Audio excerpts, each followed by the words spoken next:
tó bá ti wà fún gbogbo yẹn ṣáwà padà lọ bá bọ̀bọ̀ yìí. Serious.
Ẹ kúrọ̀lẹ́, ẹ káàárọ̀, ẹ káàsán, ẹ káalẹ́, ẹ kú dédé wòyí. Update lórí ọ̀rọ̀ Timothy Adégòkè. Update lórí ọ̀rọ̀ rẹ̀ àti àwọn tá a fura sí wípé wọ́n lọ́wọ́ nínú ikú rẹ̀. Bó tiẹ̀ jẹ́ pé ọ̀pọ̀lọpọ̀ ti ń pè wọ́n lọ́daràn. Àní tí ì pè wọ́n lọ́daràn. Kódà bọ́ wà nù wa, àní sọ jáde. Kódà bó rùn nínú ọ̀rọ̀ wa, àní wà quoted pé a pè wọ́n lọ́daràn ṣáájú ìdájọ́ ilé-ẹjọ́. Ilé-ẹjọ́ nìkan ló fi Nàìjíríà fún láǹfààní láti pè èèyàn lọ́daràn. Bó tiẹ̀ jẹ́ pé àyàn mọ̀ èèyàn lọ́daràn gan-an, kódà kó jẹ́ pé èèyàn gan-an lonítọ̀ ń dá lọ́rùn. Tí ilé-ẹjọ́ ò bá ti pronounce ẹ̀ pé ọ̀daràn ni, a láṣẹ láti pè ní ọ̀daràn. Oríyọmí Hamzat lórúkọ mi o. Alákọ̀ọ́kọ́, ìdí rèé o tí mi ò fi wá sóde látọjọ́ yìí láti wá sọ̀rọ̀ nípa Timothy àti ẹni tó afurasí pó pa Timothy. Àwọn èèyàn 6 ó ní iléeṣẹ́ ọlọ́pàá ni wọ́n ti mú látàrí pé wọ́n fura sí ọ̀rọ̀ tó ń jáde lẹ́nu wọn àbọ̀rọ̀ tó ń jáde lẹ́nu ẹnìkan tó so wọ́n mọ́ ọ̀rọ̀ náà. Èyí tó ń sọ wípé ọ̀rọ̀ kan jáde ó wá implicate ẹlòmíì lórí ọ̀rọ̀ Timothy. Ṣùgbọ́n tó jáde lórí ọ̀rọ̀ Timothy bí mo ṣe ń sọ̀rọ̀ yìí tó lágbára ni o. Ó lágbára ju níta tí ń gbọ́ tẹ́lẹ̀ lọ. Kódà lè ti máa gbọ́ díẹ̀díẹ̀ ń bẹ̀ ká mọ̀ tí ìgbọ́ yé dáadáa tàbí ká máa wò bí ìròyìn òfegè. Èmi fẹ́ lo àkókò yìí láti fìdí ẹ̀ múlẹ̀ fún wa pé kì í ṣe ìròyìn òfegè rárá bí ṣe wulẹ̀ ọmọ. Tàbí èyí tó bá jó fegè ń bẹ̀ kí n sọ pé ìròyìn òfegè ni. Kí ni wọ́n ń pè ní ìròyìn òfegè? Ó ní fake news. Fake news. Number 1, mi ní fẹ́ ká wo Timothy gẹ́gẹ́ bí ọmọ ìlú Èrúwà mọ́. Mi ní fẹ́ ká wo Timothy gẹ́gẹ́ bí bàbá àbèjì mọ́. Mi ní fẹ́ ká wo Timothy gẹ́gẹ́ bí ọmọ Adégòkè mọ́. Màá fẹ́ ká wo Timothy bí Oríyọmí. Ẹ wo Timothy bí ara yín. Ẹ wo Timothy bí ọmọ yín. Ẹ wo Timothy bí ẹ̀gbọ́n. Ẹ wo Timothy bí àbúrò. Ẹ jẹ́ ká wo bí tí Timothy gan ti wrong. Ká wo àṣìṣe tí Timothy ṣe tí ìbá tí má ṣe. Ká wo àṣìṣe tí Timothy ṣe tó yẹ pé a fi wá wò pé torí àṣìṣe yẹn ńlọrọ̀ rẹ̀ fi rìn bó ṣe rìn sáwọn èèyàn ti ń dé. Kí ni àṣìṣe tá a sọ pé Timothy ṣe? Ṣé torí pé ó tẹ̀síwájú lẹ́nu ẹ̀kọ́ rẹ̀ ni? Kí ni àṣìṣe tá a sọ pé Timothy ṣe? Ṣé torí pé ó lọ sùn lóòtẹ́ẹ̀lì? Kí ni àṣìṣe tá a sọ pé Timothy ṣe? Ṣé torí pé kò ṣeṣekúṣe, kò máa gbóbìnrin káàkiri? Kí ni àṣìṣe tá a sọ pé Timothy ṣe? Ṣé torí pé ó pè ìyàwó rẹ̀ gẹ́gẹ́ bí responsible husband? Kí ni àṣìṣe tá a sọ pé Timothy ṣe? Ṣé torí pé ìyàwó rẹ̀ pè gẹ́gẹ́ bí responsible wife? Kí ni àṣìṣe tá a sọ pé Timothy ṣe? Fúnra Ọlọ́run fúnra rẹ̀ ló mọ̀ọ́mọ̀ fẹ́ fi kú Timothy tú àṣírí àwọn ẹni bí. Tá bá wá wò pé wàhálà Timothy nìyẹn, wàhálà àwọn ẹbí ẹ̀ nìyẹn kò kàn wá. Ẹ jẹ́ kí n fi gbogbo ẹnu sọ fún yín pé ẹni tí ọkàn lọ́la àmọ́ káàbùrú ọmọ kan gbogbo èyí tẹ̀ ń wò mí tìrantìran tẹbítẹbí tilétilé tọmọtọmọ kọ́mọ kèmí náà tìrantìran tẹbítẹbí tilétilé tọmọtọmọ. Ẹ̀yin èèyàn mi, responsible husband tí Timothy jẹ́, ó ní Ọlọ́run fi ràn lọ́wọ́ lórí ìṣẹ̀lẹ̀ tó ṣẹlẹ̀ yìí tọ́lọ́run fi ní kò ní kú dànù. Ṣé ẹ lè imagine ọ̀pọ̀lọpọ̀ èèyàn tó ti kú dànù bẹ́ẹ̀ yẹn tí ó dágbére Kwara tí wọ́n bá l'Ábẹ́òkúta tíyàwó rẹ̀ ó rò pọ̀ wà n'Íbàdàn tí ó wà ní Hilton Hotel nílé Ifẹ̀ tí wọ́n pàdánù tí wọ́n ti ẹ̀ ní trace ẹ̀ lọ́bẹ̀ rárá. Ẹ̀kọ́ àkọ́kọ́ ni pé ìwọ tó ń gbọ́ mi lẹ́nu tàbí tó ń wò mí, no matter how, máa ní confidence tó máa sọ bí tó ń lọ fún, má máa fi gbogbo ọ̀rọ̀ ṣàṣírí, máa nà tán, má máa dágbére ọ̀tún kan bá ẹ lọ́sì. Tí Timothy bá jẹ́ tí dágbére ọ̀tún tí wọ́n bá lọ́sì ni ó kú gbé, ṣe é lè sọ iye èèyàn tó ti kú gbé bá ń lóòtẹ́ẹ̀lì Hilton Hotel tó ti lọ jù dànù. Number 1 nìyẹn. À ń retí result autopsy. Ní ìmọ̀ bóyá nígbà tọ́rọ̀ autopsy ò sí ilé ẹjọ́, ìmọ̀ bóyá kí n tiẹ̀ sọ tí mo gbọ́n pa rẹ̀ báyìí, bóyá kí n consult lọ́ọ̀yà mi kí n tó sọ, kí wọ́n mọ̀ sọ pé mo preempt result tí ò tí ì jáde. Ó jẹ́ pé mo mọ̀, ẹ má jẹ́ ń sọ tí mo gbọ́n pa autopsy, torí pé àwọn tí wọ́n wà ní láì yẹn tá a mọ̀ ní expert ní láì yẹn nìkan ni wọ́n láǹfààní láti sọ jáde. Kódà bá ti sọ fáwa, wọn tí ì sọ, kódà bá ti mọ̀ wọn tí ì sọ, kò tí ì jáde. Ẹ jẹ́ á gbà pé kò tí ì jáde. Ṣùgbọ́n ẹ̀yin ọmọ Nàìjíríà, result autopsy tó ń bọ̀, tèmi kàn mọ̀ ni pé result yẹn tún ràn wá lọ́wọ́. Result autopsy tí ń bọ̀, ní tí wọ́n kọ́ bẹ̀ ni pé Oríyọmí o, ọ̀pàrọ̀ o. Result autopsy tí ń bọ̀, àwọn tó jáde ń bẹ̀ ni wọ́n sọ wípé ẹ̀yin ọlọ́pàá ayé yóò ní bàjẹ́, ẹ yá múra síṣẹ́ wọn. Àwọn result autopsy tó ń bọ̀ nìyẹn. Ní ọ̀sẹ̀ tó kọjá, ṣàdédé ni mo gbọ́ pé Dr. Abdulrahman Adédoyin Adégòkè ó wó lulẹ̀ lógèdèǹgbé ní police station tó wà ní, wọ́n ti gbé kúrò ní anti-kidnapping, wọ́n ti gbé lọ sí CID,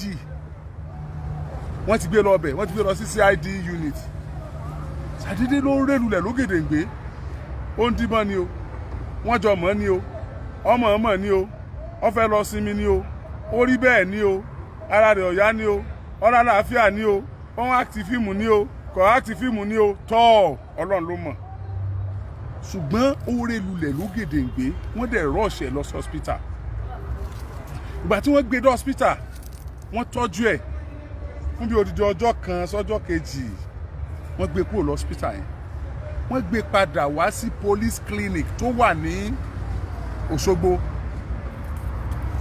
Police clinic yìí, ibẹ̀ ni wọ́n gbé sí tí wọ́n tún ti ń tọ́jú ẹ̀ wẹ́rẹ́wẹ́rẹ́, tọ́lọ́pàá dúró tì ń bẹ̀. Kí ló wá ṣẹlẹ̀ ní police clinic?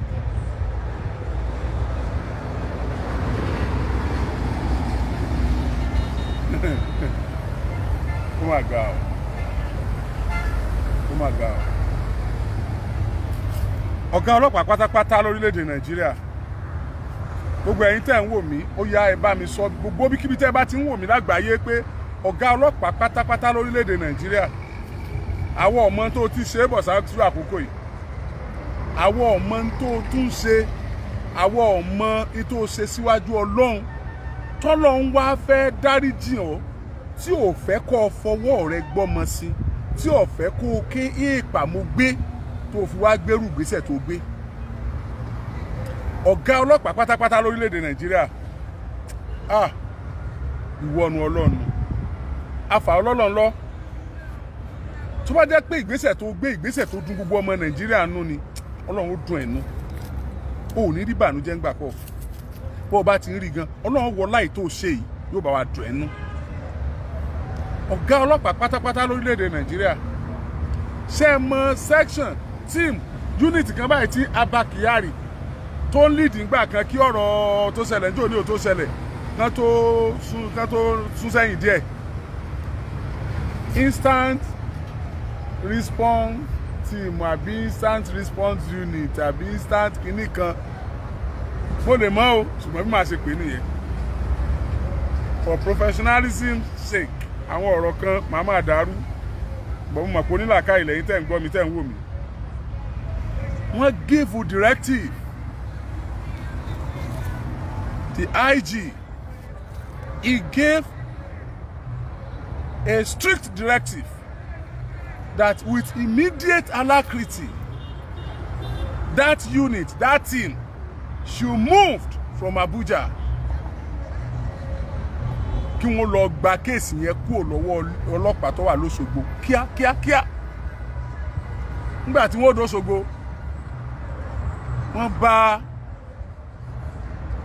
wọ́n bá Adédoyin lórí bẹ́ẹ̀dì bí tó ti ń tọ́jú ẹ̀ kò sí wàhálà police clinic ló wà níbí police clinic náà wà l'Abuja á lọ mọ́ tọ́jú ẹ̀ lọ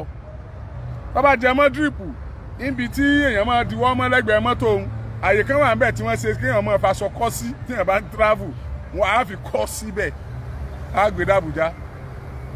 bí dókítà ọba tẹ̀lé kó tẹ̀lé bí nọ́ọ̀sì ọba tẹ̀lé kó tẹ̀lé lónìí ó gbọ́dọ̀ dé Abuja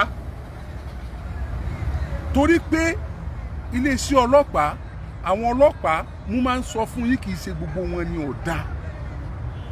ìtì gbé ọlọ́pàá fi pọ̀jù gbé àwọn yòókù lọ ni pé ọlọ́pàá la máa ń rí bí ibi tá a lè sá lọ tí wọ́n bá yàn wá jẹ́ kí wọ́n tún ní dáa ká bá ìjákulẹ̀ pàdé ń bẹ̀ láwọn ètà ń bá pàdé láwọn ibì kan ṣùgbọ́n tá a bá wá rọ̀gá ọlọ́pàá tó nítọ̀ kàkà kó torí òun bàjẹ́ òun ó tún ṣe ń tóun o ó yẹ ká dúpẹ́ lọ́wọ́ ẹ̀ wọ́n pàṣẹ àwọn mẹ́fẹ̀ẹ̀fà receptionist ni o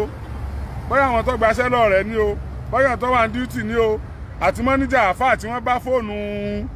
Timothy lọ́wọ́ rẹ̀ tí ń lo fóònù gbọ́n pátán gbogbo wọn rágádá ó di wọ̀ lọ́kọ̀ bá ń lọ wọ́n sá balẹ̀ sí Àbújá wọ́n balẹ̀ sí unit tá à ń sọ yìí iṣẹ́ wa bẹ̀rẹ̀ ṣé mọ̀ pé Musa ń sọ̀rọ̀ Musa ń tẹnu mọ́ àwọn nǹkan kan àwọn míì aláṣejù mi pọ̀ jù wọn aníṣẹ́mi nìkan ni tó bá tiẹ̀ jẹ́ wípé Ọlọ́run kádàrá kí aburú kan ṣẹlẹ̀ sí mi àti ọmọ tó bá tara tèmi gan jáde Ọlọ́run wọlá pé ẹni tó ṣẹlẹ̀ sí mi ò celebrate ẹ̀ inú mi ò dùn mò ń fẹ́ kó rí ìdájọ́ òdodo Ọlọ́run ó yí aburú yẹn kúrò lórí tèmi náà ẹ̀yin tẹ́yìn náà tẹ́ ń na ọwọ́ sí ìyàwó Timothy sọ fún mi pé ẹ ti nawọ́ sóun dáadáa wípé ẹ ṣe dáadáa àwọn ò ní dárú owó bẹ̀ fún yín àwọn ìyá Timothy ẹ̀gbọ́n Timothy àbúrò Timothy wọ́n ní dúpẹ́ lọ́yìn wọ́n ní nárú owó bẹ̀ fún yín wọ́n á fẹ́ bẹ̀ yín torí Ọlọ́run ẹ̀yin èèyàn ńlá tẹ̀ ń gbọ́ mi tẹ̀ ń wò mí ẹ jọ̀ọ́ àbúrò Timothy tó graduate tí Timothy promise pé wọ́n wáṣẹ́ fún ẹ jọ̀ọ́ ẹ má bá ń gbójú kúrò ńbẹ̀ yẹn náà ẹ bá mi ràn lọ́wọ́ ẹ bá mi wáṣẹ́ fún ẹ bá mi wáṣẹ́ gidi fún kó tún jẹ́ ìtutù ojú fáwọn òbí rẹ̀ kí wọ́n rí i pé kò tán ẹ dákun torí Ọlọ́run ẹ ràn wá lọ́wọ́ ìṣèjọba ìpínlẹ̀ ni ìṣèjọba àpapọ̀ ni ìṣe international ní tẹ́ ẹ dá iléeṣẹ́ kan sílẹ̀ ìṣe ẹ̀yin sẹ́nitọ̀ ẹ̀yin rẹ̀ mo bẹ̀ yín torí Ọlọ́run ẹ bá mi ràn àbúrò Timothy yìí lọ́wọ́ kàn yá àtàn bàbá ìwòtí ẹ̀ lè fọkàn balẹ̀ díẹ̀ kò sówó tá a dá fún wọn tí ò ní tàn ẹ dákun torí Ọlọ́run náà kí ni wọ́n dá Àbújá sí péèjì mi sí o inú ọ̀rọ̀ Timothy o ibi tí mò ń lọ nìyẹn ṣùgbọ́n kí n tó lọ bẹ̀ ẹ̀rù ò bà mí o ọ̀pọ̀lọpọ̀ rò pé mo back out pé mi ò ṣe mọ́ ẹ mọ̀ mí nì tó bá jẹ́ pé ẹ mọ̀ mí èmi èèmọ̀ back out ẹ̀rù ẹ bà mí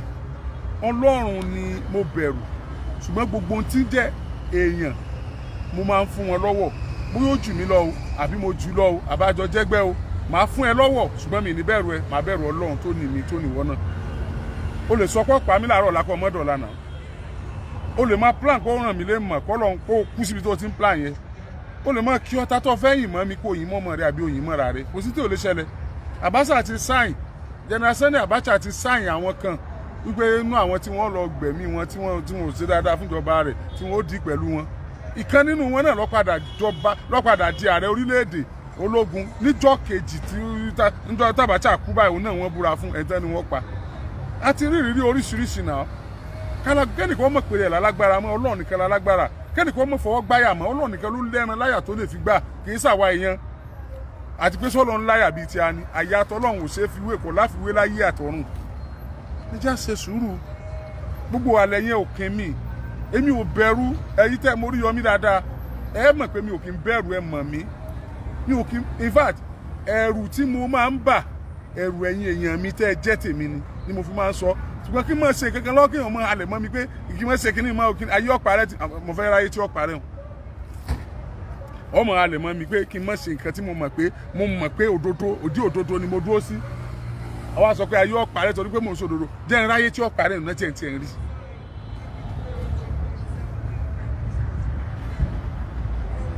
èmi kì yóò kú kíkú kankan bí kò ṣe yíyẹ wà inna jundana lahumul ghalibun waja'alna min bayni aydihim saddan wa min khalfihim saddan fa aghshaynahum fahum la yubsirun wallahu yasimuka minan nas. Ọlọ́run lolùṣọ́ àgùntàn mi ní ṣaláìní tó bó ṣe jẹ́ nìyẹn ẹ̀rù ò bà mí ẹ fọkàn balẹ̀ ní tí ò jẹ́ ń sọ̀rọ̀ ni pé mi ò kàn fẹ́ mọ bàtà wá sọ̀rọ̀ mo rí àwọn ìgbésẹ̀ tó ń lọ mi wàá fẹ́ sọ̀rọ̀ tí ó ṣàkóbá ìgbésẹ̀ yẹn nígbà tó yẹ pé igbe tí mo ké àti tọ́pọ̀lọpọ̀ ẹ̀yin èèyàn ké ẹ̀yin bloggers lóríṣiríṣi ẹ̀yin Facebook influencers ayé yóò ní bàjẹ́ gbogbo ẹni tó yẹ pé tí n bá ti parí sóyìn báyìí ẹ tún gbé ta tí n bá ti parí báyìí ẹ tún gbé ta ayé yóò ní bàjẹ́ wọn ní pa yín dànù wọn ní pọmọ yín dànù wọn ní pààrọ̀ yín dànù ẹ ní sunkún kíkorò gbogbo ẹ̀yin tẹ́ ń wò náà tẹ́ ń share rẹ̀ àtẹ̀yin tẹ́ ń wò mí lọ́wọ́ báyìí tẹ́ ń share rẹ̀ ẹ ní sunkún kíkorò bí kankan bá ti ń pa yín lẹ́kún tẹ́lẹ̀ Ọlọ́run sì sọ dídùnnú bí kankan bá ń bà yín tí bá ń bà yín lẹ́rù tí ń já yín láyà Ọlọ́run sì fi tutù ọkàn yín yóò wọlá pé ẹ ń ṣe dáadáa torí bẹ́ẹ̀ ṣe ń share yìí náà bẹ́ẹ̀ ṣe ń share yìí náà lẹ́ ń ran àwọn ẹbí tíṣẹ̀lẹ̀ ìṣẹ̀lẹ̀ sí lọ́wọ́ àní bò ni ò ṣe ní tẹ̀síwájú bóòlù pé ó ṣe débà bóòlù pé ó ṣe débà bóòlù pé ó ṣe débà bóòlù láṣẹ yé yanra wa jẹ bóòlù láṣẹ ní para wa jayé mọ́ bóòlù àlàáfíà ó ṣe wà ìgbà kan téèyàn bá fẹ́ travel Nàìjíríà yóò prefer kó travel lóru ju kó travel lọ́sàn-án lọ gbogbo ọmọ tutù ní táyà ó enjoy engine ó enjoy yóò rà mọ́ lọ ní dùdùdùdù ta ló lè travel ọ̀sán gan ní ìsìnkú ẹ̀rù ń báyàn ká tó sọ̀rọ̀ òru kódà kọ́rọ̀ Timothy tó ṣẹlẹ̀ ni mo ti ní máa ṣe special program fáwọn èèyàn mi àwọn tó wà lábúrò tán bá fẹ́ wálé fọ́dún bí ẹ dákun o don't just pick a bike don't just pick a cab àwọn kan ti set fún December nípa àwọn èèyàn kan bọ̀ wá sọdún December mo sọ fún ẹ tó o bá lábúrò ẹ tó trust tí ó wà gbé ẹ tó o lẹ́gbẹ̀ẹ́ ẹ tó trust tí ó wà gbé ẹ tó jẹ́ pé ọ̀rẹ́ rẹ gan o trust ẹ tí ó wà gbé ẹ tí o bá trust ẹ tí ó wà gbé ẹ don't just pick a cab jọ̀ọ́ torí Ọlọ́run tó o bá ní gbogbo àwọn yẹn pè mí I can arrange for you I can arrange security for you tó fi lọ Ọlọ́run nìkan lọ́ba tó láàbò lọ́dọ̀ òun nìkan ní security o I can do this thing for you mo inú mi ń bàjẹ́ bẹ́ẹ̀ tí ń ròyìn wa àwa tá a wà ń bí inú mi ń bàjẹ́ kò dùn mọ́ mi tẹ́ ń go through láti wá bí tẹ́ ẹ bá wá bí ó yẹ kẹ́ ẹ wá sinmi bí ni ó yẹ kẹ́ ẹ wá relax bí ni ó yẹ kẹ́ ẹ wá refresh bí ni kẹ́ ẹ tún gba tẹ́gùn gidi sára ẹ wo gbogbo tá a dúró sí ó yẹ kí o ti máa ṣe fàájì ni kí ẹ máa refresh ara ẹ bá ń ṣó ẹ fún wọn kí wọ́n rí rúbẹ̀ ẹ wo ó yẹ kí ẹ máa gbádùn bẹ́ẹ̀ kí ẹ refresh ara ẹ kó jókòó kó gbatẹ́gùn sára kí ti ara gbó kó fẹ́ sí la kí òun náà oxygen carbon dioxide tó bá jáde látara igi gbó kó fà á sí kó gba gbogbo ẹ̀ sára kí gbogbo náà tó dá tiẹ̀ padà kó lálàáfíà ṣùgbọ́n ta ni ó wà èèyàn jókòó nù yàrá ẹ̀gán ẹ̀rù ń bà let alone of sitting outside ta ni ó jókòó tí ó kó ń wá láàfíà kan lábẹ́ igi kan ṣé wà ní wálé ni ṣé ní wálé ni ṣé wà ní wálé mọ́ ni ìyá ẹlòmíì ti dàgbà ìyá rẹ̀ ń dàgbà lọ ó fẹ́ fojú kan ìyá rẹ̀ kó tó jáde láyé ó fẹ́ kí ìyá rẹ̀ touch òun ó fẹ́ wá gba blessing ẹ̀jọ̀ wá gba blessing bàbá ẹlòmíì ti dàgbà ó fẹ́ wá gba blessing ẹ̀jọ̀ wá gba blessing ẹlòmíì wà ń bẹ̀ yẹn kọ̀rọ̀ ọmọ rẹ̀ mú wọbẹ̀ ó sì fẹ́ wá rọ́mọ rẹ̀ ẹ̀jọ̀ wá rí to how far how long are we continue to be living in this unsafe environment. ọlọ́pàá ìyẹn kọ́ lọ́lọ́pàá ni ibà sọ wọn ló yà wá lọ́tọ̀ ìyẹn làwọn náà ara kan náà lájọ ní ṣe bẹ́ẹ̀ gbọ́n wa àbúrò wa bàbá wa làwọn tó wà ń bẹ̀ àwọn tá a jọ kàwé wà ń bẹ̀ àwọn sáńsì náà wà ń bẹ̀ ẹ̀tọ́ tó kàwé lẹ́yìn wa náà wà ń bẹ̀. But they choose that job does not mean they have one extraordinary power somewhere. So àwa gan tá a bá túra wa ṣe kò sí táwọn ọlọ́pàá ẹ̀fẹ́ ṣe tá a bá túra wa ṣe ṣùgbọ́n ẹni bí pọ̀ nú wọn I must confess ẹni bí pọ̀ nú wọn bí mo ṣe ń ṣe show yìí nísìnyí wọ́n wà ní ọlọ́pàá tí ń ṣépè lọ́wọ́ tínú ń bí kí ni bí ọnu tó fẹ́ bínú kú ni nígbà tí ìrìnkú yẹn ní o bínú kú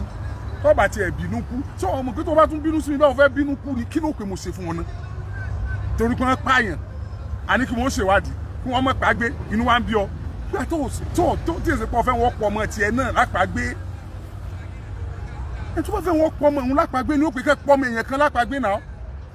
tó bá fẹ́ wọ́n pọ̀ ọmọ òun ni ó pè wọ́n pọ̀ ọmọ èèyàn kan ẹ̀ tí ò bá fẹ́ wọ́n pọ̀ ọmọ òun tó bá pọ̀ ọmọ ọlọ́mọ yóò mọ dùn náà ní náà look at that guy look at him the guy ó jí Timothy ó jí rí poverty let me tell you Timothy jí ìgbà tí Timothy jí ní jíǹde ayé rẹ̀ ó rí poverty báyìí he saw poverty ó wò dílé bàbá ó rí poverty ó wò dílé ìyá ó rí poverty ó wá rí pé this poverty is too thick he now decided to fight it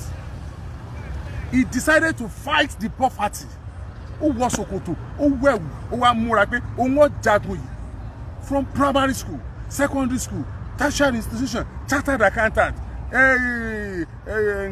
MBA executive torí pé ó fẹ́ fight poverty náà ni inú ò fi dúró nígbà tó ní chartered kan tó tún fi kàwé sí inú ò fi grow débẹ̀ yẹn lẹ́nu iṣẹ́ tó tún fi kàwé sí because he want to fight poverty kódà tọ́lọ́wọ́n bá tiẹ̀ pàǹjọ náà must still kill him nígbà tó pẹ́ náà must still kill him gbogbo ẹni tó pa Timothy ò ní bọ́ bẹ́ẹ̀ gbogbo ẹni tó pa Timothy kò ní bọ̀ lágbára Ọlọ́run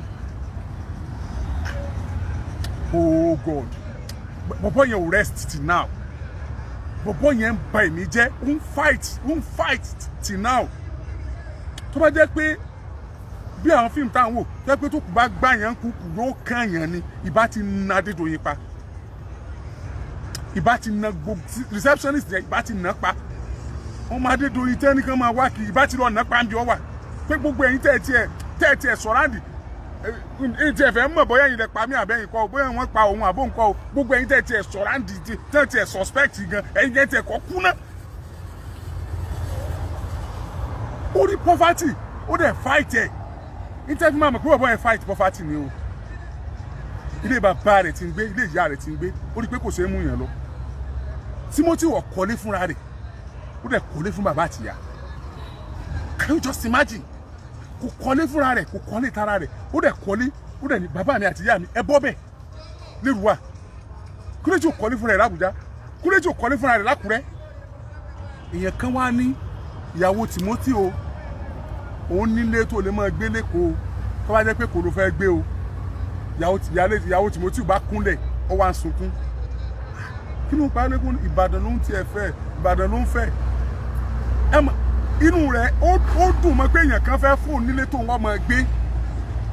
bó tiẹ̀ jẹ́ pé Èkó lẹ́ni yẹn ló nílé sí pé èèyàn kan fẹ́ fún onílé tó wọ́n mọ̀ gbé ok ṣé tó bá yẹ pé ọkọ rẹ̀ ti kọ́lé sàbújá ṣé kò ní sọ pé ọkọ òun nílé làbújá àbọ̀kọ òun nìkan that means pé ìṣòro létí ọmọ gbé gan tó kọ́kọ́ wá sẹ́mi rẹ̀ ó wà nù wàhálà tí bá fà á níjọ́ tó kọ́kọ́ bá mi sọ̀rọ̀ ó ní ṣé àwọn ọmọ ìwà lè lọ rú skul tí bàbá wọn fẹ́ kí wọ́n lọ mọ́ báyìí bàbá wọn ní tán bá ti dàgbà dé stage kan o òun fẹ́ kó wọn kúrò Nàìjíríà kó wọn lọ abroad nítorí security tó ń ṣẹlẹ̀ lórílẹ̀‐èdè yìí ṣé bàbá wọn wá ta ló wá bó wọn ti wá lè bó ṣe wọn wá lè ríru ayé bẹ́ẹ̀ yẹn mọ́ orí poverty ó fight ẹ wá pàdánù ẹ wá lẹ́sìn mi ẹni tó pa Timothy ò ní sinmi ní agbára Ọlọ́run pèkélé orí alọ́ta ìgbébì kan orí oníyàálù ìdú ẹsẹ̀ olómele ìtólẹ̀ agbára Ọlọ́run ìgbẹ́ tó pa Timothy ò ní sinmi tó fi lọ bá kí ló dé kí ló ṣẹlẹ̀ ṣé mọ̀ pé àwọn tó wáyé pé for ritual náà pa ọ̀bọ̀ yìí sí àwọn tó bá yẹ pé wọ́n jọ ń ṣe kinní yẹn wọ́n ti máa sáré kiri nísìn ṣùgbọ́n tí wọ́n bá rere yẹn sá mọ́ tọ́wọ́ bá tẹ ilé yìí àwọn náà mọ̀ rántí kọjọ́ kan lọ́wọ́ pálábá àwọn náà ṣègi wọ́n mọ̀ dínkù díẹ̀díẹ̀ ṣùgbọ́n tí wọ́n bá ń jẹ lọ ta ni ó mú mi ni wọ́n mọ̀ pọ̀ sí ni. Let's fight this battle together. Please, let's fight it together. Let's come together and fight this battle. Share this post. Let them know we are battle ready. We are battle ready. We are not ready to let them go. We cannot let them go. We cannot leave them like that. We are ready to fight the battle. Me, I don't have money. But I can use what I have. Kí ni wọ́n kó gbogbo wọn lọ Àbújá sí ọ̀rọ̀ tí mò ń bá bọ̀ abátúrí péjì mi wo la rí ni wọ́n bá ní pẹ́pẹ́sẹ́ o ọ̀rọ̀ tí ẹ̀rí bọ́n ṣe sọ tẹ́lẹ̀ mọ́ Haúsá kan ìní ń kọjá lọ inú orí òkú Timothy ibi tí wọ́n jù sí Haúsá yẹn lọ́wọ́ á dá mọ́tò pure water dúró pé mọ́tò pure water o òkú kan mọ̀ wà ń bẹ̀ yẹn mọ́tò pure water yẹn ló wá lọ sí police station Mọ̀rẹ̀ ìgbà tó wá dé police station Mọ̀rẹ̀ ó wá lọ sí local government Ifẹ̀ Central àti police station Mọ̀rẹ̀ ni wọ́n wá jọ débi òkú DPO police station Mọ̀rẹ̀ òun ló wá sign òun ló wá fún àwọn health official tán wà ní Ifẹ̀ Central local government òun ló wá fún wọn ní go ahead kí wọ́n sin òkú Timothy bí wọ́n ṣe sin yẹn ẹ̀jẹ̀ tún sọ bóyá kò yé yín àní wọ́n láwùsá kan kọjá lọ ó wá rókù Timothy ibi tí wọ́n jù sí ìgbà tó wá rókù Timothy ó wá dá mọ́tò pure water dúró pókù kan bẹ́ẹ̀ ń wo oní pure water yẹn náà kò wá supply lọ mọ́ ó wá sáà wá mọ́tò lọ sí local government tó wà ní Ifẹ̀ Central bí local government wọn lọ ni o bọ́dọ̀ àwọn ọlọ́pàá ni o Ifẹ̀ Central àti DPO Mọ̀rẹ̀ àwọn health official wọn ní DPO Mọ̀rẹ̀ fún ní go ahead kí wọ́n lọ sí òkú Timothy nígbà tí wọ́n ti rí i pé wọ́n ti jòkó ẹ̀ lẹ̀ wọ́n dẹ̀ ti faṣọ hòtẹ́ẹ̀lì wé so the next ni pé kí wọ́n lọ sí àwọn ìbéèrè tí mo fẹ́ béèrè ni nígbà tá a tẹ̀síwájú nínú ìwádìí wa alága chairman local government Ifẹ̀ Central òun ní òun ọ̀wà aware of anything pé wọn ò sọ fóun pé àwọn gbókùn kan àwọn lọ sí o pé àfi tán bá yẹ rẹ́kọ̀dù àwọn wò táwọn health official yẹn bá lè prove ẹ̀ pé lóòótọ́ o làwọn lọ sí òkú tóun ọmọ sí o number 1 nìyẹn number 2 ó ní pé ṣé rí Mọ̀rẹ̀ police station bóyá ẹ̀mọ́ bẹ̀ẹ́ jẹ́ ń júwe torí pé àìwá mi ṣe pé mo ń ṣeré lọ àbí mo fọwọ́ rọrí níbì kan àbí mo ti wò pé mo ti jáde ibi tí mo fẹ́ jáde no àìwá mi ò ṣe bẹ́ẹ̀ yẹn àìwá sóde mi kò sú mi o mo ṣẹ̀ bẹ̀rẹ̀ gan ni o wọ́n lọ́lọ́pàá kan lóṣogbo wọ́n ló lóun wá mi ìmọ̀ tí mo ṣe fún o máa padà sókọ rẹ̀ tí gbogbo ayé ọ̀gbọ́ àti pé ó tiẹ̀ ń ṣeré ni kò lè jẹ́ bẹ́ẹ̀. ó ń ṣeré ni wọ́n ní zone 2 àrí nǹkan wọ́n jẹ́ ń dákọ̀ zone ó sá ló ń wá mi sá ó sì fẹ́ bá mi dọ̀rẹ́ ni I don't know pẹ̀kẹ́ mi mọ́ tó lè máa wá mi fẹ́ anyway. ọlọ́pàá tẹ́ ẹ bá dé police station Mọ̀rẹ̀ àti area command tí area commander wà tó ń control gbogbo Ifẹ̀ kankan yẹn ibì kan náà wọ́n jọ wà. Let me put it that way. Ibì kan náà as in bí pé ó tóbi tán wá yọ báyìí ibì kan náà wọ́n jọ wà. Police station Mọ̀rẹ̀ tán sọ yìí àti bí tí area commander abẹ wà ibì kan náà wọ́n jọ wà. The investigation continues. Area commander ǹjẹ́ lóòótọ́ ni ẹ give order kí wọ́n sin òkú tí wọ́n rí déètì báyìí. Area commander ní ohun ọ̀gbọ́ pé wọ́n rí òkú kankan. Ohun ò tí ẹ gbọ́ there is no signal. There was no signal from the DPO Mọ̀rẹ̀ to his office. Ibi tó kàn lè walk down kó dé tàbí kó make it official kó send the signal sí. Ó ní ò sí signal kankan. So kò sí rẹ́kọ̀dù pé wọ́n rókú kankan ní déètì yẹn lọ́dọ̀ òun yẹn lọ́dọ̀ area commander. Òkú là ń sọ yìí o tán bá rókú bẹ́ẹ̀ yẹn ó yẹ kí area commander ó yẹ kí DPO kó communicate area commander kí area commander communicate headquarters so that kí rẹ́kọ̀dù yẹn lè wà ńlẹ̀ a lè pè lókù wèrè kó jókòó èèyàn bí irú eléyìí kó jókòó èèyàn gidi. Now tí èèyàn bá sọnù wọ́n ní go to police station tẹ́ ẹ bá dé police station wọ́n ní in another 24 hours bóyá ènìyàn wálé bóyá ènìyàn ìmọ̀ tí Nàìjíríà fi ṣerú òfin bẹ́ẹ̀ o bóyá ńgbà tí Nàìjíríà sì burú báyìí náà ṣerú òfin yẹn o because 24 hours yẹn wọ́n ti bá yẹ ẹlòmíì jẹ́ gan o kó tó pé o but bóyá bíjọba ṣe ń gbọ́ ìbóyá wọ́n lè bá wa tún ṣe because police will not respond to you, they will not follow you, they will not carry out any investigation until it is up to 24 hours téèyàn rẹ ti miss.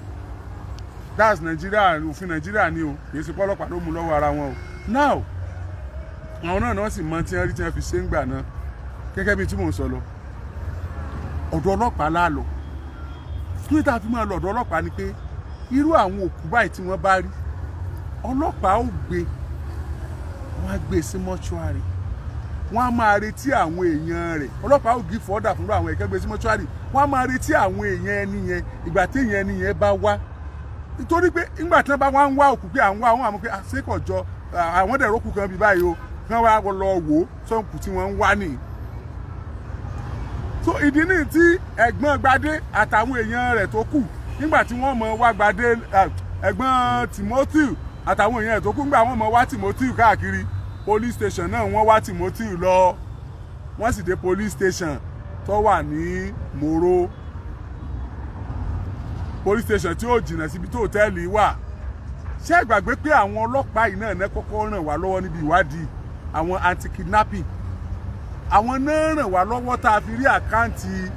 Timothy tá a fi mọ àwọn tó sẹ́ndì owó sí àwọn náà ni wọ́n tẹ̀lé wa dé Hilton hotel tá a fi arrest àwọn tá a kọ́kọ́ arrest àti gbogbo àwọn tá a arrest ń bẹ̀. So tírú àwọn ọlọ́pàá anti-kidnapping ìbá ti gbọ́ pé ọlọ́pàá kan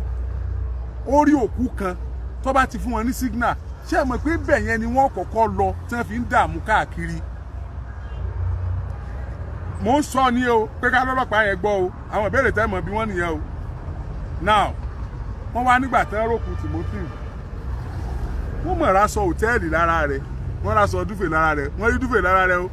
bí dúfè rẹ̀ ti ẹ̀ ń pè tí wọ́n kọ Hilton hotel ọ̀nà sàbí nǹkan àbí resort ni wọ́n sàkọ Hilton hotel ó sá wà lára aṣọ tí wọ́n fi wé Timothy as a police officer tí ò ní nǹkan kan pẹ̀lú ẹ tó ní hotel yẹn tí ò gba nǹkan kan tí kì í ṣe wípé iṣẹ́ ẹni tó ní hotel yẹn ló wá ṣe as a police officer you have to investigate òkúta ẹ̀rí yẹn láti investigate ẹ̀ ẹ máa investigate ẹ̀ and Ọlọ́run ti mú wọn investigation yẹn yá nítorí pé aṣọ tó wà lára òkú yẹn tán fi wé aṣọ hòtẹ́ẹ̀lì ni trace the man back to the hotel. Bẹ́ẹ̀ ṣe last hotel yẹn ẹgbẹ́ lọ sí mortuary. We have to investigate this. Provided tẹ́yìn ọba máa Adédoyin rí. Tó jẹ́ pé ṣẹ́ gidi iṣẹ́ aráàlú lọ́wọ́ ṣe lóòótọ́. Ẹ̀yin ọlọ́pàá ayé yóò ní bàjẹ́ o. Afẹ́kẹ́ bá wo bẹ̀yẹ. Pẹ̀lú aṣọ hòtẹ́ẹ̀lì yẹn náà lẹ́sìn ní wọ́n sí. Aṣọ hòtẹ́ẹ̀lì dáṣọ ọkú rẹ̀. Ọjà sọ tí àwọn ẹbí ẹ̀ rà láti fi sí. Pẹ̀lú máàkì táwa rí nítan rẹ̀ tá a rẹ́jẹ̀ nítan rẹ̀ náà lẹ́sìn ní wọ́n sí. Ṣé ẹ lọ fọwọ́ rọ rí kú ni? Àbẹ́ sọ pé wèrè kan ti ń lọ lọkọ̀ gbá. Lọkọ̀ tó gbá títí wàá gbé jù bẹ́ẹ̀. Àbẹ́mi náà ni òjò wá lójúdé lẹ́fù yẹn. Ẹṣin ajá yẹn ti kú nìyẹn ẹṣin. Bí ẹ bá sin ajá bẹ́ẹ̀ gan Ògún lè bínú. Ká tó wá sọ èèyàn ẹlẹ́ran ara. Ẹṣin ẹ̀bùn mọ́lẹ̀ ẹ̀dẹ̀ lọ. Pẹ̀lú aṣọ òtẹ́ẹ̀ tó wà ń bẹ̀. Ẹ sà ìbéèrè yẹn ń fẹ́ ánsà. Dárí pé mi ò direct ẹ̀ sóṣogbo mọ́ báyìí. Mo ti ń direct ẹ̀ sí ibìkan tó lágbára. Ìwà tó sọ̀rọ̀ àwọn náà. Àwọn tí ẹ kó lóṣogbo wà lọ́dọ̀ wọn l'Ábùjá. Ìtú sọ̀rọ̀ wọn kí n tó kò lórí ètò lónìí. Wọ́n wá lọ sí bẹ́yẹn.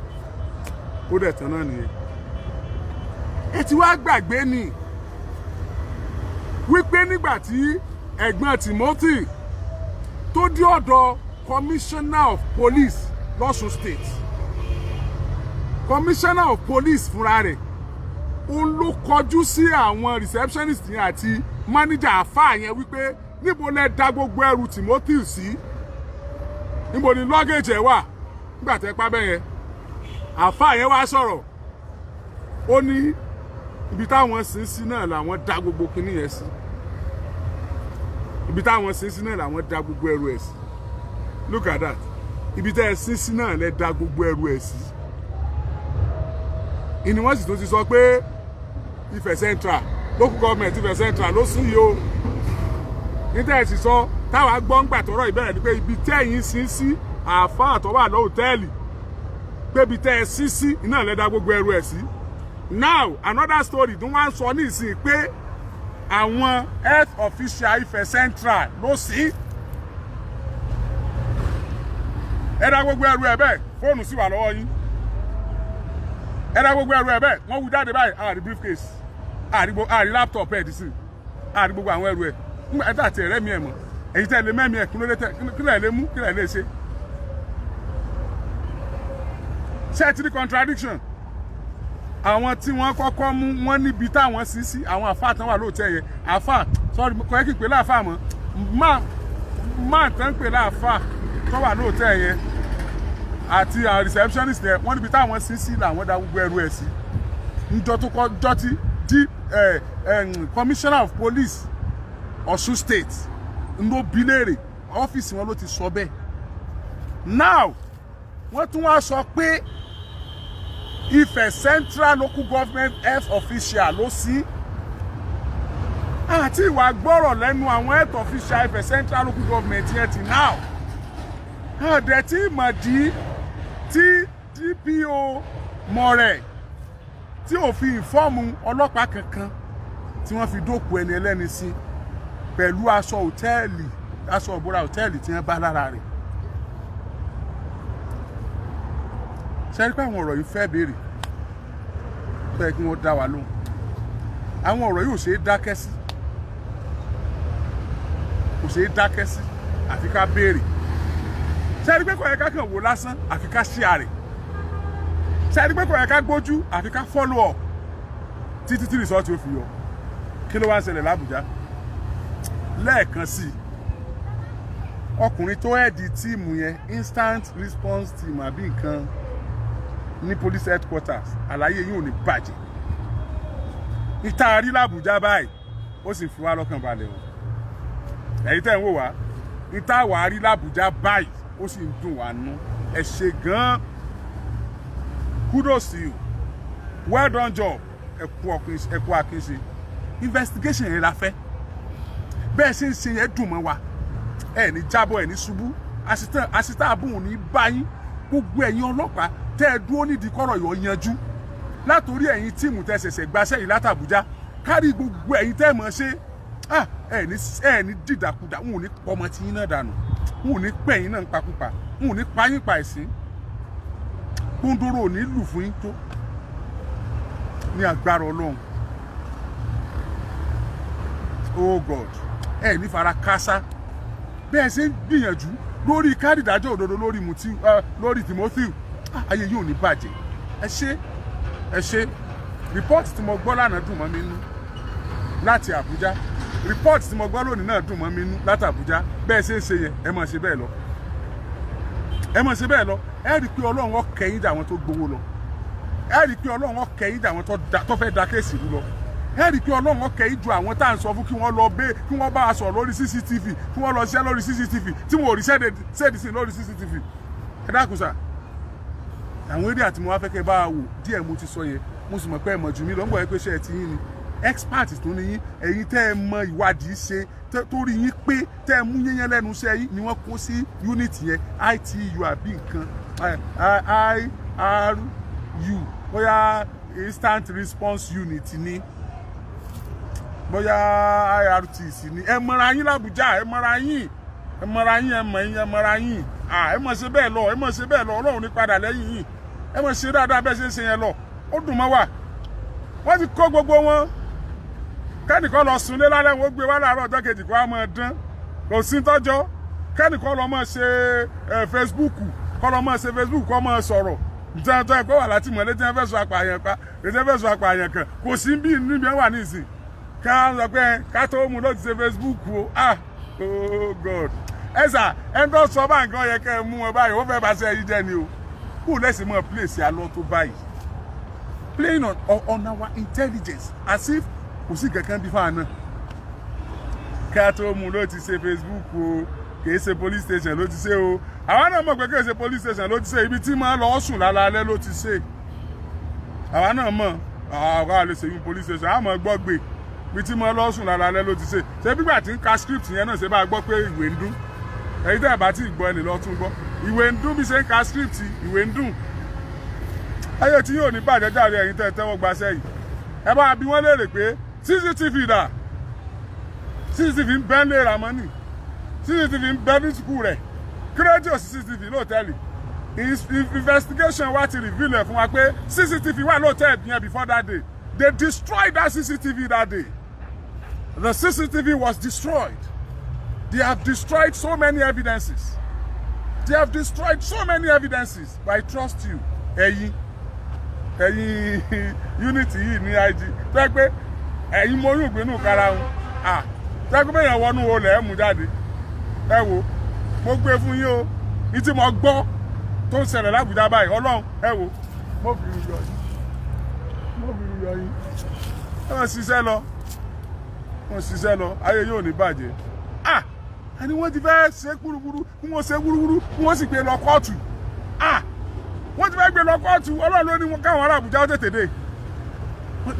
ariwo orí ọmí ń pọ̀ ẹ̀sájà àti kúrò lọ́dọ̀ wa kọ́ bọ́ kóòtù ebi tá a bá kọ náà ládájọ́ ọ̀dà ìtí ẹ bá kọ ní ọlọ́pàá ní ba kéèsì jẹ́ ọlọ́pàá ní tú kéèsì ṣe kéèsì rẹ̀ wà wájú ọlọ́pàá oníkìlọ̀ ọlọ́pàá ó ṣe àánú ẹ̀ ń ṣe mí ìtọ́ bá gbélẹ̀ DPP ló ṣe kinní kan ìtí ẹ bá gbé wájú DPP ní DPP ó investigate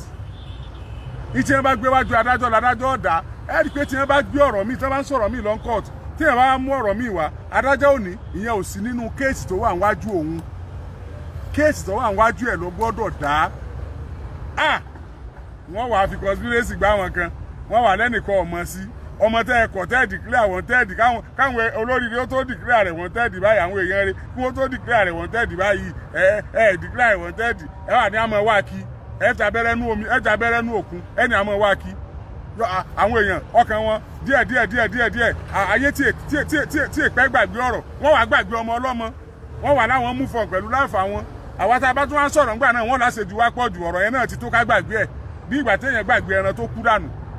ẹrù kó ṣeé ṣe ibi tọ́rọ̀ dé dúró nìyẹn o bó bá tún ṣe ń lọ màmá fi tó yín létí I appreciate you gbogbo ẹ̀yin tẹ́ ẹ gbọ́nwọ́ sí àpò àsùnwọ̀n Timothy àkáǹtì ìyàwó ẹ̀ tá a fi síta ẹ̀yin tẹ́ ẹ bá tún fẹ́ ṣe bẹ́ẹ̀ ẹ lè jẹ́ kí n gbọ́ ẹ̀yin tẹ́ ẹ bá tún ní special ìrànlọ́wọ́ tẹ́ ẹ fẹ́ fún wọn náà ẹ lè jẹ́ kí n gbọ́ ẹ jẹ́ kí n fi nọ́mbà mi ta tí n bá gbé ẹ text message sí mi it's like kéèyàn máa pè mí mo ṣe ń ṣe program lọ́wọ́ yìí ṣe mọ̀ pé mo lè má gbé mi mọ̀ so ẹ jọ̀ọ́ torí Ọlọ́run then lórí YouTube mi Oríyọmí Hamzat Rescue Mission òun ni mò ń lò lórí YouTube Oríyọmí Hamzat Rescue Mission then yìí tẹ̀ ń wò mí tẹ̀ tí follow page yìí ẹ jọ̀ọ́ ẹ follow page mi nǹkan tá à ń ṣe ni ẹ rí i pé ọlọ́pàá kan tún yẹn nìkan jẹ tá a gbé wá lánàá ẹ̀yin ọlọ́pàá I am not against you God sees my heart I am not against you and I will never deliberately against you ní tí ò da ni mo against mo dẹ̀ yan fún yín pé kì í ṣe ẹ̀yin nìkan lẹ́ ń ṣe ṣùgbọ́n tí yín máa ń kàn wá aráàlú jù láti gbọ́dọ̀ dákẹ́ so ẹ̀yin náà wọ́n tó ṣẹlẹ̀ lánàá yẹn torí pé ojú ọlọ́pàá tó máa treat woman yẹn mo dẹ̀ rò pé àwọn force gan wọ́n ní mo gbọ́dọ̀ mọ ìyàwó wọn anyhow mo gbọ́dọ̀ mọ ṣe anyhow I wonder nígbà tí irú yẹn wà lẹ́nu iṣẹ́ ọlọ́pàá tó ń ṣe bẹ́ẹ̀ ó dẹ̀ ń ṣiṣẹ́ níbi iléeṣẹ́ ọlọ́pàá tí èsè kékeré bíláàkì tiẹ̀ jẹ́ kékeré tó jẹ́ sájẹ́ǹtì àwọn ọ̀gá ọlọ́pàá wọ́n kún bẹ̀ yẹn náà wọ́n kún bẹ̀ yẹn commissioner of police state yóò bow down fúru ẹni yẹn tán ẹni tó bá dé lórí wọn bẹ̀ yẹn ni sọ́wọ́n ló ayẹ kọ́ mọ̀ ṣe dáadáa tó lọ ẹ̀kọ́ àbùkù iṣẹ́ àpọ́nlé ló yẹ kó jẹ́ so ẹ ṣé gan mo dúpẹ́ o gbogbo ẹ̀yin tẹ̀ ń wò mí ẹ follow mi lórí page yìí ẹ follow mi oriyomihamzat.com ní page tẹ̀ tí ń wò mí ẹ follow ẹ up ẹ like ẹ wò lórí YouTube mi Oríyọmí Hamzat Rescue Mission ní tí mo ṣe náà ní tí mo wáyé wá ṣe nìyí Oríyọmí Hamzat Rescue Mission ọ̀pọ̀lọpọ̀ ń pè mí ní Facebook ní YouTube Oríyọmí Hamzat Rescue Mission ẹ follow ẹ subscribe sí ẹ jọ̀ọ́ ẹ subscribe sí ẹ máa rọ àwọn show mi oríṣiríṣi ń bẹ dẹ́ ọ̀pọ̀lọpọ̀ ń pè mí àwọn find it difficult láti send owó sí àkáǹtì ìyàwó Timothy sáwọn lè send ẹ̀ sí mi mo fọlọ́run bẹ̀ yẹn má send ẹ̀ sí mi o ẹ jọ̀ọ́ ẹ má send ẹ̀ sí mi àkáǹtì ẹ̀yẹn gangan ni ẹ máa send ẹ̀ sí ẹ̀yin tẹ́ ẹ bá dẹ̀ lẹ́ fẹ́ bá sọ̀rọ̀ tẹ́ ní the phone number I can give you a number tẹ́ bá pè mí tí mi ò gbé mo tún ti ń ṣiṣẹ́ kan lọ́wọ́ nìyẹn ṣe mọ̀ mo ti ń ṣe nǹkan mi lọ́wọ́ irú iṣẹ́ tí mo ṣe ṣòro rán yàn kọ́lọ́n kó ṣàánú wa ó ṣòro rán yàn mo tún ti ń ṣe nǹkan mi lọ́wọ́ nìyẹn tẹ́ bá pè mí tí mi ò gbé ẹ WhatsApp mi tàbí kẹ́ text message mi lórí nọ́mbà yìí 081 86 87 73 62 73 62 ẹ ṣé gan ni o ẹ bá mi share rẹ̀ ẹ tún polongo ẹ̀ ká yọ gbọ́ bí tọ́rọ̀ dé dúró kán lè rí páàsì mi bẹ́ẹ̀ láàtẹ̀tì lórí ọ̀rọ̀ Timothy ọpẹ́ pàtàkì lọ́wọ́ Senator Mohammed Kọ́lá Balógun wọ́n ti lọ kí ìyàwó Timothy wọ́n fún wọn lówó wọ́n dẹ̀ tún ṣàdéhùn tó lágbára náà fún wọn náà kódà lórí àwọn ọmọ rẹ̀ léè tó tún lágbára kọ́lọ̀ kó ràn wọ́n lọ́wọ́ kó jẹ́ kán rí ṣe so bó ṣe jẹ́ nìyẹn o Oríyọmí Hamzat lórúkọ mi igbá ni wọ́n pa wọn kì í pàwò òdodo la dúró lé lórí àní ṣe nǹkan kan àyàfi òdodo èèyàn ò lè gbéṣẹ́ fún mi pé bá ń bú ẹni àbí bá ń bẹ ẹni ló kọjá mi ìmọ̀ ṣe I will just say it the way it is tí mo bá rí ni màá sọ tí mo bá rí ni màá sọ ọ̀pọ̀lọpọ̀ mẹ́jọ wádọ̀ wa ó ń jẹ̀bi tẹ́ni tó wá fẹjọ́ ẹ̀sùn jàre ọ̀dọ̀ mi ò ń ṣe police station lóòótọ́ ṣùgbọ́n Ọlọ́run kàn gbé ọ̀dọ̀ wa kalẹ̀ pé tán bá sunkún débẹ̀ kó tọ̀ ni. téèyàn bá dọ́dọ̀ wa tó bá béèrè tágbára wa ká àáfún tágbára wa bá ká àáfún bàbá wa ní tá a sì mọ̀ pé ṣòro rẹ̀ nídìí urgent náà. ẹ jẹ́ ká sign up àwọn tó ń kọ̀ yẹn wọ̀n jà gbádùn show yìí mọ́ ó ti lọ àwọn tó kọ̀ yẹn wọ̀n jà gbádùn show yìí mọ́ ẹ jẹ́ ká sign up so ìta àbá lágbára la máa ń gbé wá sórí Facebook tẹ máa ń ràn wá lọ́wọ́ lórí ẹ̀ lọ́wọ́lọ́wọ́ báyìí a ṣe nǹkan. bọ́ọ̀lù ń fà bọ́ọ̀lù yẹn ti pọ̀ jù. tọ́ lọ́wọ́lọ́wọ́ báyìí ọ̀rọ̀ Timothy kò là ń ṣe àtàwọn ẹbí rẹ̀ lẹ́ẹ̀kan sí kí n tó máa lọ àbúrò Timothy